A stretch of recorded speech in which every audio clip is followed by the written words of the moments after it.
Welcome to all of you in my channel history point 95 में। देखिए यहाँ पर आज हम लोग उत्तर प्रदेश लोक सेवा आयोग प्री परीक्षा जो 2013 में हुई थी उसका जो एग्रीकल्चर का पेपर को लेकर आए हैं। ठीक है, इसमें आप लोगों को व्याख्या सहित इस प्रश्न पत्र का हल देखने को मिलेगा। ठीक है, चलिए अब आज हम लोग 2013 का कर रहे हैं। इससे पहले हम लोगों ने 2009 और 2008 का पेपर कर लिया है। ठीक है, 2010 और 11 में पेपर नहीं हुआ था। ठीक है, तो इन दोनों को हम लोगों ने कर लिया है। आज हम लोग तीसरा सेट करेंगे। देखिए इस सेट में आप लोगों को 150 क्वेश्चन देखने को मिलेंगे। इसको हम लोग 3 भागों में करेंगे, 50-50 क्वेश्चन करके करेंगे ताकि जो है क्वेश्चन अच्छे से कवर हो सकें। ठीक है, जल्दी जल्दी में ना कवर हो, अच्छे से कवर हो सकें। चलिए शुरू करते हैं। यहाँ पर देखिए पहला क्वेश्चन है दूध में जो है आइसक्रीम में जो है दूध वसा का लगभग कितना परसेंट होता है। तो आइसक्रीम के दूध में वसा का कितना परसेंट होता है। ऑप्शन है 8%, 16%, 12% या फिर 20%। तो देखिए इसमें कितना होता है, 12% होता है। ठीक है, बढ़ते नेक्स्ट देख लीजिए। यहाँ पर आइसक्रीम में 10 से 12%, दही में 5.70%। ठीक है, छेने में कितना होता है, गाय के दूध से 24.80% छेना तैयार होता है, भैंस के दूध से 29.60। ठीक है, पनीर में 25.1% वसा होता है। तो इसको आप लोग देख लीजिए। बढ़ते नेक्स्ट देखिए, बर्बरी नस्ल किसकी है। ऑप्शन है बकरी की, भैंस की, गाय की या फिर भेड़ की। तो देखिए बर्बरी नस्ल जो है बकरी की है। ठीक है, इसको आप लोग याद रखिएगा। देखिए बकरी की अन्य नस्लें यहाँ पर लिखी हैं, इसका आप लोग स्क्रीनशॉट ले सकते हैं। नेक्स्ट है असील एक किस्म है किसकी है, बतख की, मुर्गी की, टर्की की या फिर गिनी फाउल की। तो ये देखिए किसकी, मुर्गी की प्रजाति है। ठीक है, इसको मुख्यतः जो मतलब लड़ने वाली मुर्गी होती है उनके लिए इसको तैयार किया जाता है। देखिए यहाँ पर, ठीक है, यहाँ पे लिखा है कि ये नस्ल जो है लड़ाई के उद्देश्य से पाली जाती है। बढ़ते नेक्स्ट देखिए यहाँ पर, नेक्स्ट है लार्ज वाइट यॉर्क शायर नस्ल किसकी है। ऑप्शन है बकरी की, बतख की, भेड़ की या फिर सूअर की। तो देखिए ये लार्ज वाइट यॉर्क शार्क जो है सूअर की प्रजाति है। ठीक है, इसका राइट आंसर डी हो जाएगा। सूअर की अन्य प्रजातियाँ देखिए यहाँ पर लिखी हैं। ठीक है, इनको भी आप लोग अगर चाहें तो स्क्रीनशॉट ले सकते हैं। नेक्स्ट है देखिए खीस क्या है। तो जब देखिए खीस है कि मादा द्वारा बच्चा देने के बाद प्रथम बार निकाला गया दूध, तो खीस देखिए यही होता है। ठीक है, तो ये किसके लिए होता है, तो इसको अगर बच्चे को पिलाया जाता है तो एंटीबायोटिक्स इसमें बहुत सारे होते हैं, तो एंटीबायोटिक्स के लिए बहुत ही उपयोगी होता है। इसका राइट आंसर तो ए हो जाएगा, खीस का। अगर इसका पीएच पूछा जाए तो इसका खीस का पीएच कितना होता है, तो खीस का पीएच होता है 6.6 होता है। ठीक है, सॉरी, खीस का पीएच 6 होता है। ठीक है, दूध का नॉर्मल दूध का पीएच जो है 6.6 होता है। ठीक है, इसको आप लोग याद रखिएगा। बढ़ते नेक्स्ट, एक सेकेंड। नेक्स्ट है 400 किलोग्राम वाली भैंस को प्रतिदिन 10 लीटर दूध जो देती है उसको कितने रावत की प्रतिदिन आवश्यकता होगी, रातों की। तो देखिए यहाँ पर अगर भैंस जो है अगर 2.5 केजी दूध देती है तो उसको 1 केजी अनाज देना, 1 केजी दाना देना चाहिए। और अगर गाय जो है 3 केजी दूध देती है तो उसको 1 केजी दाना देना चाहिए। ठीक है, भैंस में प्रति ढाई मतलब 2.5 लीटर दूध में 1 केजी दाना, और भैंस गाय में 3 लीटर दूध में 1 केजी दाना। तो 10 लीटर दूध अगर भैंस देती है तो उसको 4 केजी दाना देना चाहिए। ठीक है, तो इसका राइट आंसर बी हो जाएगा। ठीक है, देखिए यहाँ पर राइट आंसर सी दे रखा है, पर ये गलत है। इन्होंने डिस्क्राइब भी कर रखा है यहाँ पर। देखिए ये देखिए, यदि कोई भैंस जो है 10 लीटर प्रतिदिन दूध देती है तो उसके लिए 4 केजी दाना दिया जाना चाहिए। ठीक है, बढ़ते नेक्स्ट है दूध का पीएच मान कितना होता है। तो ऑप्शन है 5.5, 6.5, सॉरी 6.7, 7.4 या फिर 5.8। तो देखिए दूध कैसा होता है, अम्लीय होता है। दूध का पीएच जो है, दूध का पीएच कितना होता है, तो ये इसका दूध का पीएच जो होता है वो 6 होता है, 6.5 से लेकर 6.7 तक होता है। ठीक है, औसत कितना होता है, औसत 6.6 होता है। तो इसका राइट आंसर क्या हो जाएगा, बी हो जाएगा। देख लीजिए यहाँ पर, ये दूध का है, ठीक है, औसत, और ये खीस का है जो अभी हमने आप लोगों को पढ़ाया, खीस। बढ़ते नेक्स्ट, निम्नलिखित में से कौन सी नस्ल जो संसार में सबसे अधिक दूध देती है। तो देखिए जर्सी, रेड डेन, ये सारी गाय की नस्लें हैं। लाल सिंधी या फिर होलिस्टीन फ्रीजियन। तो होलिस्टीन फ्रीजियन ये जो है सबसे अधिक दूध देती है। ये देखिए होलिस्टीन फ्रीजियन गाय जो है संसार में सबसे अधिक दूध देती है। यह एक ब्यात में 5000 से 6000 लीटर तक दूध देती है। ठीक है, बढ़ते नेक्स्ट है, देखिए नेक्स्ट निम्नलिखित में से किस राज्य को जो है देश का मतलब पोल्ट्री कैपिटल कहा जाता है। ऑप्शन है आंध्र प्रदेश, मध्य प्रदेश, उत्तर प्रदेश या फिर राजस्थान।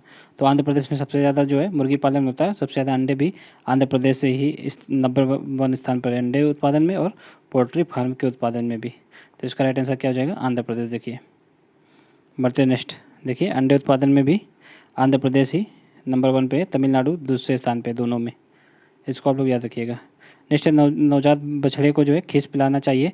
तो क्योंकि इसमें क्या होता है, विटामिन डी, एंटीबायोटिक्स, कैल्शियम या फिर मैग्नीशियम। देखिए जैसे कि आप लोगों को अभी पहले बताया था हमने, एंटीबायोटिक्स इसमें सबसे ज़्यादा होता है। ठीक है, बढ़ते नेक्स्ट। नेक्स्ट है भारत में सहकारिता असफल हो चुका है परंतु इसे सफल होना चाहिए।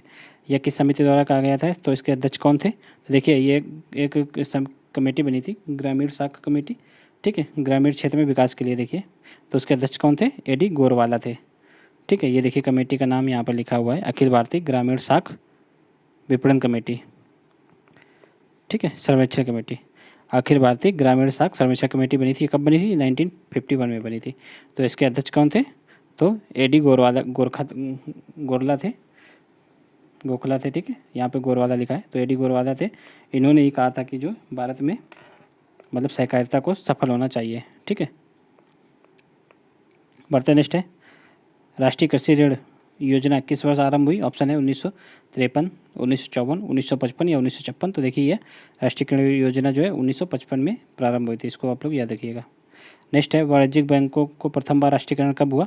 देखिए वाणिज्यिक बैंकों का 2 बार जो है बृहत स्तर पर मतलब राष्ट्रीयकरण हो चुका है। पहली बार हुआ था 19 जुलाई 1969 को। ठीक है, देखिए यहाँ पर सब 1969 है, इसको आप लोग याद रखिएगा। डेट यहाँ पर इंपॉर्टेंट है, डेट यहाँ पर पूछा गया है आयोग के द्वारा।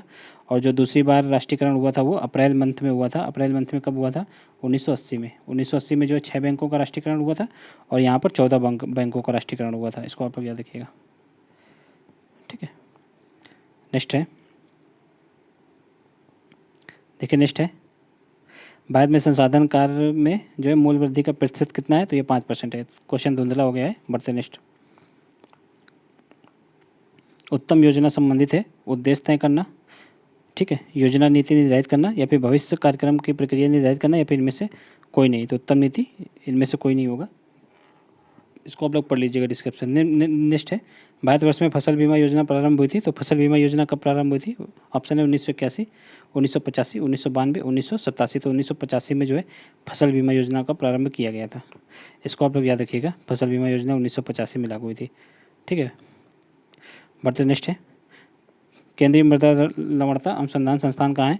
ऑप्शन है लुधियाना, करनाल, भोपाल या फिर नई दिल्ली। तो देखिए करनाल में। ठीक है, केंद्रीय मृदा लवणता अनुसंधान संस्थान तो करनाल में। ठीक है, बढ़ते नेक्स्ट, देखिए यहाँ पर करनाल लिखा हुआ है। बढ़ते नेक्स्ट है, चावल अनुसंधान निर्देशालय कहाँ है? तो ऑप्शन है हैदराबाद, पटना, कटक या फिर उपयुक्त में से कोई नहीं। तो देखिए चावल अनुसंधान निर्देशालय पूछा गया है जो कि हैदराबाद में है, और चावल अनुसंधान संस्थान पूछता तो वो कहाँ पे हो? कटक में। इसको आप लोग याद रखिएगा, इसका राइट आंसर ए हो जाएगा। ये देखिए यहाँ पर लिखा है directorate of rice research Hyderabad में। ठीक है, Indian institute of rice research तो हैदराबाद में, ये हैदराबाद में नहीं है। Indian institute of rice research ये कहाँ है? कटक में है। ठीक है, इसको आप लोग याद रखिएगा। बढ़ते नेक्स्ट है, राष्ट्रीयकृत बैंकों के तत्वावधान में जो है क्षेत्रीय ग्रामीण बैंकों की स्थापना कब हुई थी? क्षेत्रीय ग्रामीण बैंक, रीजनल रूरल बैंक्स। तो इनकी स्थापना जो है 20 सूत्री कार्यक्रम पेश किया गया था इंदिरा गांधी सरकार के द्वारा। कब? 1975 में। तो ये 1900 उसी के दिन है 20 सूत्री कार्यक्रम की, तो 1975 में हुई थी इसकी स्थापना। ठीक है, इसको आप लोग याद रखिएगा। इसमें देखिए अगर कहा जाए इसमें योगदान किसका होता है, तो केंद्रीय बैंक का योगदान, रिजर्व बैंक यानी कि केंद्रीय बैंक का योगदान मतलब 35% होता है, और राज्य सरकारों का योगदान 15% होता है, और जो स्पॉन्सर जो बैंक होती है उसका योगदान जो है 50%, सॉरी यहाँ पर 50% के रिजर्व बैंक का होता है, और जो स्पॉन्सर बैंक करती है उसका 25% होता है, सॉरी 35% होता है। इसको आप लोग याद रखिएगा। नेक्स्ट है नियंत्रित बाजार में अधिकांश समानता विधि होती है। नियंत्रित बाजार में कौन सी विधि होती है अधिकांशता? तो देखिए बंद निविदा पद्धति, दारा विक्रय, खुली नीलामी पद्धति या फिर मोघम विक्रय। तो देखिए बंद निविदा पद्धति होती है, तो उसी को नियंत्रित बाजार भी बोलते हैं। ठीक है, रेगुलेटेड मार्केट, इसमें क्या प्राइस जो है फिक्स कर दी जाती है, प्राइस तय हो जाता है रेगुलेटेड मार्केट में। इसको आप लोग याद रखिएगा। नेक्स्ट है, राष्ट्रीय गन्ना अनुसंधान संस्थान कहाँ है? ऑप्शन है लखनऊ, पटना, कोयम्बटूर या फिर शाहजहाँपुर। तो देखिए ये कोयम्बटूर में है राष्ट्रीय गन्ना अनुसंधान संस्थान। सॉरी, ये राष्ट्रीय गन्ना अनुसंधान संस्थान लखनऊ में है। राष्ट्रीय गन्ना जो है, गन्ना प्रजनन केंद्र कहाँ पे, वो कोयम्बटूर में, इसको आप लोग याद रखिएगा। शुगर कैन ब्रीडिंग इंस्टीट्यूट, तो वो कोयम्बटूर में है, ठीक है। ये तो लखनऊ में है, देखिए यहाँ पर सब लिखा है, ठीक है। लखनऊ में Indian Institute for Pulse Research, Kanpur में Indian Grassland and Fodder Research, तो झांसी में, ठीक है। शुगर कैन ब्रीडिंग इंस्टीट्यूट ये कोयम्बटूर में, इसको आप लोग याद रखिएगा, कन्फ्यूज मत होइएगा। नेक्स्ट है पूर्व में प्रक्षेत्र आय व्यय तैयार करने को क्या कहते हैं, प्रक्षेत्र आय व्यय, आंशिक आय व्यय, पूर्व अभियुक्त या फिर प्रक्षेत्र योजना, तो प्रक्षेत्र आय व्यय बोलते हैं इसको। सॉरी, यहाँ पे प्रक्षेत्र मतलब फार्म प्लानिंग बोलेंगे, प्रक्षेत्र योजना, इसको आप लोग याद रखिएगा। बढ़ते नेक्स्ट निम्नलिखित में से कौन योजना जो है जीवन चक्र का घटक नहीं है, कौन योजना जो है जीवन चक्र का घटक नहीं है। ऑप्शन है परिकल्पना, मूल्य निर्धारण, तैयारी या फिर जानकारी, तो ये मूल्य निर्धारण नहीं है, बाकी सब है। बढ़ते नेक्स्ट, सॉरी यहाँ पे परिकल्पना होगा, राइट आंसर ये हो जाएगा। नेक्स्ट देखिए, सहकारी साख संगठन में जो है दीर्घकालिक ऋण की प्रणाली है, तो यहाँ पे स्तरीय पूछा गया, किस स्तरीय है। ऑप्शन है 2 स्तरीय, 3 स्तरीय, 4 स्तरीय या फिर इनमें से कोई नहीं, तो ये जो है 2 स्तरीय है, इसको आप लोग याद रखिएगा। बढ़ते नेक्स्ट देखिए, भारतीय दलहन अनुसंधान संस्थान कहाँ है, तो ये अभी हम लोगों को ऊपर मिला था। ऑप्शन इसका राइट आंसर क्या हो जाएगा, लखनऊ में, ठीक है। भारतीय गन्ना अनुसंधान संस्थान ये लखनऊ में है, और भारतीय दलहन अनुसंधान संस्थान ये कानपुर में, इसको आप लोग याद रखिएगा, कानपुर में है। बढ़ते नेक्स्ट, अगर देखो यहाँ पर जयपुर में क्या है, तो राष्ट्रीय कृषि विपणन संस्थान है, इसको भी आप लोग याद रखिएगा। नेक्स्ट है प्रक्षेत्र योजना के भौतिक रूप में जो है वित्तीय संबंध प्रकट करने को क्या कहते हैं। ऑप्शन है प्रक्षेत्र योजना, प्रक्षेत्र आय व्यय, या फिर ये भी प्रक्षेत्र आंशिक आय व्यय, तो ये हो जाएगा प्रक्षेत्र आय व्यय, ठीक है, उसको आप लोग याद रखिएगा। नेक्स्ट निम्नलिखित में से कौन जो है संस्थागत शाखा नहीं है, तो ऑप्शन है सहकारिता, सरकार, व्यापारी या फिर वाणिज्यिक बैंक, तो ये देखिए सहकारिता, सरकार और वाणिज्यिक बैंक जो है संस्थागत होते हैं, व्यापारी जो है संस्थागत शाखा नहीं है, इसका आंसर डी हो जाएगा। नेक्स्ट है भारतवर्ष में प्रथम कृषि विज्ञान केंद्र कहाँ पे खोला गया था, तो ये कृषि विज्ञान केंद्र ऑप्शन है लखनऊ, पांडुचेरी, बीकानेर या फिर इनमें से कोई नहीं। देखिए प्रथम कृषि विज्ञान केंद्र जो है पांडुचेरी में खुला था, ये कब खुला था, 1974 में। तो ये इसके लिए कमेटी बनी थी 1973 में, एम एस मेहता की अध्यक्षता में कमेटी बनी थी, ठीक है, उसी ने अनुशंसा की थी। तो 1974 में जो है प्रथम के खोला गया था पांडुचेरी में, ठीक है। किसकी देखरेख में ये खोला गया था, तो ICAR के, इसको भी आप लोग याद रखिएगा, ICAR। नेक्स्ट है कृषि ज्ञान केंद्र प्रतिभूत किया गया था। ऑप्शन है भारत सरकार, उत्तर प्रदेश सरकार, भारतीय कृषि विज्ञान अनुसंधान परिषद या फिर उत्तर प्रदेश कृषि अनुसंधान परिषद, तो इसका राइट आंसर क्या हो जाएगा, उत्तर प्रदेश सरकार के द्वारा ये किया गया था, इसको आप लोग याद रखिएगा। यहाँ पर आंसर सी दे रखा है, जो कि सी नहीं होगा। कृषि विज्ञान केंद्र जो है ICAR द्वारा खोला गया था, लेकिन कृषि ज्ञान केंद्र जो है भारत सरकार के द्वारा, सॉरी उत्तर प्रदेश सरकार के द्वारा खोला गया था। बढ़ते नेक्स्ट है सामुदायिक विकास किसकी जन्म तिथि पर प्रारंभ हुआ। ऑप्शन है जवाहरलाल नेहरू, विवेकानंद, महात्मा गांधी या फिर सरदार वल्लभ भाई पटेल, तो सामुदायिक विकास ये जो है महात्मा गांधी की जन्म तिथि पर प्रारंभ हुआ था, ठीक है। कब, तो देखिए 2 अक्टूबर 1952 को। बढ़ते नेक्स्ट निम्नलिखित में से कौन सा जो है कठिया गेहूँ की प्रजाति है। ऑप्शन है PBW 215, NW 2036 या फिर PBW 343 या फिर इनमें से कोई नहीं, तो कौन सी उस मतलब कठिया गेहूँ की प्रजाति है, तो इसका राइट आंसर हो जाएगा डी, ठीक है। इनमें से कोई नहीं है, इसकी प्रजाति कठिया गेहूँ की प्रजातियाँ कौन कौन सी है, तो मालविका, ठीक है, जसराज, मेघदूत, ये सब इनकी प्रजातियाँ, ठीक है। कठिया गेहूँ को क्या बोलते हैं, इसको मार्कोनी गेहूँ भी बोलते हैं, जो कि सूखा, जहाँ पर मतलब बहुत ही कम पानी होता है, तो सूखा क्षेत्र में वहाँ पर भी ये फसल जो है वो मतलब उगाती है, इसको आप लोग याद रखिएगा। नेक्स्ट है IADP किस वर्ष प्रारंभ हुई। IADP देखिए ये अब हमारे सिलेबस में भी लिखा है, ठीक है, इंस्टीट्यूशन एग्रीकल्चर डेवलपमेंट प्रोग्राम, ये कब प्रारंभ हुई थी। और ऑप्शन है इसमें इंटीग्रेटेड एग्रीकल्चर डेवलपमेंट प्रोग्राम होगा, सॉरी इसका फुल फॉर्म वो नहीं होगा, ठीक है। यहाँ पे ये देखिए लिखा है IADP, ठीक है, सघन कृषि जिला कार्यक्रम होगा, ठीक है, वो हमने अलग गलती से दूसरा बता दिया, ठीक है। सघन कृषि जिला कार्यक्रम होगा इसका, तो ये 1961 में प्रारंभ हुई थी। ठीक है। सघन कृषि क्षेत्र कार्यक्रम कब हुआ था, तो 1964-65। ठीक है। अधिक उपज प्रजाति कार्यक्रम ये 1965-66 में प्रारंभ हुआ था, इसको आप लोग याद रखिए। ठीक है। समग्र ग्रामीण विकास कार्यक्रम 1980, ये ज़्यादा इंपॉर्टेंट है। ठीक है। TNP सिस्टम 1973, ये भी इंपॉर्टेंट है। बढ़ते नेक्स्ट है राष्ट्रीय वानिकी एक महत्वपूर्ण कार्यक्रम है, ऑप्शन है मनरेगा का। ठीक है। जवाहर रोजगार योजना का, या फिर IRDP का, या फिर IADP का। तो ये किसका एक महत्वपूर्ण कार्यक्रम है, तो ये IRDP का महत्वपूर्ण कार्यक्रम है। ठीक है। IRDP देखिए यहाँ पर ये है। ठीक है। समग्र ग्रामीण विकास कार्यक्रम का एक भाग है महत्वपूर्ण, इसको आप लोग याद रखिएगा। सॉरी, तीसरा नंबर IRDP। ठीक है। बढ़ते नेक्स्ट। कैंट एक प्रजाति है किसकी, ऑप्शन है गेहूँ की, जौ की, जई की, या फिर बरसिम की। तो ये देखिए जई की प्रजाति है, जई की, ओट। ठीक है। बढ़ते नेक्स्ट देखिए। नेक्स्ट है भारतवर्ष में मतलब कृषि जलवायु क्षेत्र की संख्या कितनी है। तो अगर भारत में पूछा जाए तो भारत में 15 है, अगर यूपी में पूछा जाए तो यूपी में 9 है, इसको आप लोग याद रखिएगा। ठीक है। नेक्स्ट है भारत में जो है भारत की फसल में 120 किलोग्राम नाइट्रोजन देने के लिए कितने किलोग्राम यूरिया की आवश्यकता होगी। तो देखिए 100 केजी यूरिया में कितनी नाइट्रोजन होती है, 46%। तो 46 केजी हो गई।